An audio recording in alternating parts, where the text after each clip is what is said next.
কুরবানি দিয়া নিজে খায়া ফ্রিজে ভইরা আপনার প্রতিবেশীর খবর আপনি নিলেন না। কথা কয় না?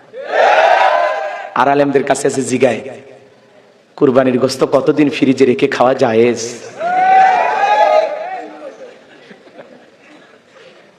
হুজুর আর কি বলবে? এই কুরবানির গোশত পরের কুরবানি খান। এমন কুরবানি দাতা আছে কুরবানি দিয়া বউরে বলে 6 মাস বাজার করার কথা বললে তোর হাড় ভেঙে ফেলে দেব। আছে না নাই? আহারে কুরবানি দাতা, যারা কুরবানি দেবেন আপনাদের ওয়াজ ইমাম সাহেব করবে, আমি করব না, শুধু সংক্ষিপ্ত করে বলে দিয়ে যায়। যারা কুরবানি দাতা 3টা জিনিস খেয়াল রাখবেন। কয়টা? যারা কুরবানি দেবেন, 1 নাম্বার হলো নিয়ত সহি কুরবানি আল্লাহর জন্য। ইন্নামাল আমালু বিন্নিয়াত, প্রত্যেকটা কাজ নিয়তের উপরেই নির্ভরশীল। অনেকে বলে হুজুর নতুন মেয়ের বিয়ে দিলাম, জামাই বাড়িতে গোশত না পারলে মান সম্মান থাকবে না, অতএব কিস্তি তুলে হলেও কুরবানি দেবই। আছে না নাই? অনেকে বলে হুজুর বছরকার দিন, ঈদের দিন ছেলে মেয়ে মানুষের গোশত দিকে তাকাতেন, আমি বাপ হয় এটা সহ্য হয় না হুজুর, অতএব সুদের উপর টাকা নিয়ে হলেও দেবই। এরকম আছে না নাই ভাই? আচ্ছা বলেন তো, এইভাবে আপনাকে কে কুরবানি দিতে বলছে?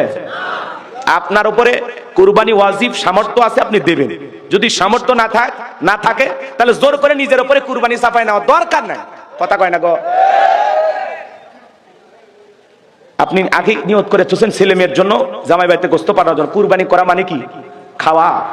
হ্যাঁ, কুরবানি করা মানে কি? ত্যাগ করা, স্যাক্রিফাইস করা, বিলিয়ে দেয়া, বন্টন করা। ভোগের নাম কুরবানি নয়, ত্যাগের নাম কুরবানি। নিজে না খায়া অন্যের মুখে হাসি ফুটানোর নাম হলো কুরবানি।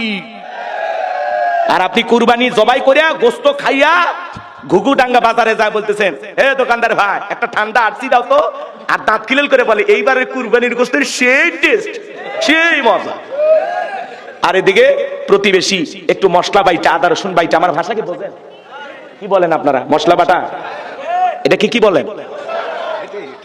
গরিব মানুষ, প্রতিবেশী দুঃখী, কুরবানি দেওয়ার সামর্থ্য নাই, কিন্তু একটু মশলা কিনছিল বাজার থেকে, ওই মশলা আদা রসুন বাইটা অপেক্ষা আছে।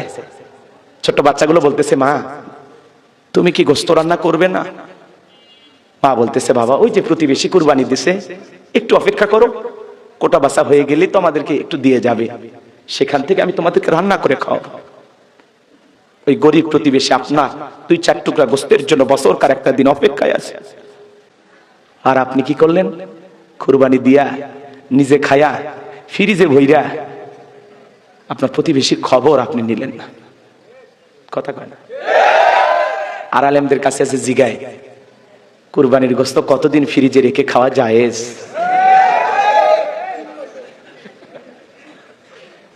হুজুর আর কি বলবে? এই কুরবানির গোশত পরের কুরবানি খান।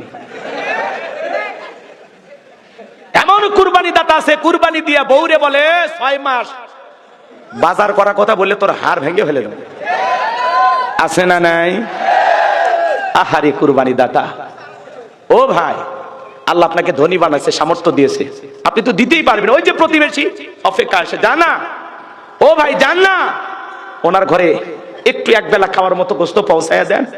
ওই গরিব দুঃখী আপনার প্রতিবেশী যারা দিতে পারে নাই, তাদের ঘরে যদি হাফ কেজি 1 কেজি করে একটু তাদের খাওয়ার মতো গোশত তাদের দুয়ারে, তাদের ঘরে, তাদের সন্তানদের মুখে একটু তুলে দিতে পারেন, এর নাম হলো কুরবানি।